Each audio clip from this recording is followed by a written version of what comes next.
各位留意港股嘅朋友，早晨，新一日行情有好消息，期指同指果然係患難與共嘅好兄弟，琴日一齊反彈反關鍵阻力位上面，頹勢扭轉咗啦。期指琴日跟住指一齊回升，成功企反重要阻力位上面。接下來中期走勢會喺25,873到26,581之間上落波動，年底之前蛇年仲有機會向上挑戰前高位27,444點，走勢冇走偏，指一樣犀利。午市前就重新爬上25,969呢個重要阻力位，挽回返前兩日大幅下跌嘅頹勢。預計之後會喺25,790到26,680之間波動調整。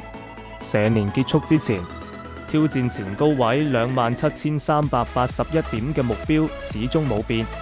之後25873、26,581、25,969呢啲關鍵點位有動靜。